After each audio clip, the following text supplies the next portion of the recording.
மா மா சொல்றேன். நான் ஒரு டைலாக் சொல்லிட்டா? சொல்லு. கட்டின பொண்டாட்டிக்கு கணவன் விடுந்தையான், ஆ.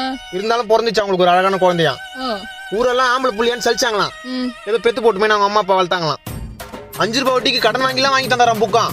கருமம் அந்த புள்ள தான் கிளாஸ்லயே மக்கான். ஐயோ. ஏழைக்கு வெயிலே குளிர்தான், அப்புறம் அவங்களுக்கு காசு கொடுக்குற ஜமீன்தாருக்கு ஏசிலேயே இருக்குதான். ஒரு பாருக்கிற பையனை ஒரு பொண்ணு கூப்பிச்சான். சரி போலான்னு கிளம்போது அவன் செருப்பு வந்துச்சான். ஒருத்தனுக்கு ஊர்ல வச்ச பட்டம் பயந்தாங்க இல்லையா? சரி. ஆனா அவங்க அப்பா பாக்கெட்ல 5000 ரூபாய் இருந்தாலும் அசால்ட்டா தூக்குற அளவுக்கு தைரியசாலியாம். அப்ப புள்ளைக்கு பணக்காரன் பேர் வச்சானா. அப்புறம் அந்த புள்ள வீட்லயே 10 ரூபாய்க்கு பிச்சை எடுத்தானா. மாட்டை பார்த்து குழந்தை கவுவிச்சான், அதை பார்த்து நாய் வவுவிச்சான். அப்பா காசெல்லாம் அம்மா கரைக்குதான். இதை உண்மைன்னு சொன்னா நம்மள முறைக்குதான். 19 வயசுல 20 பொண்ணுங்க கூப்பிட்டாலும் போக மாட்டானா. இப்ப 24 வயசு ஆச்சே கல்யாணம் பண்ணி வைக்கல ஏன்னு கேட்டானா. டயலாக்மா இது டைலாக்கா? டயலாக் தாமா இது டைலாக். டயலாக் தாமா. டைலாக் வந்து பேசுங்க.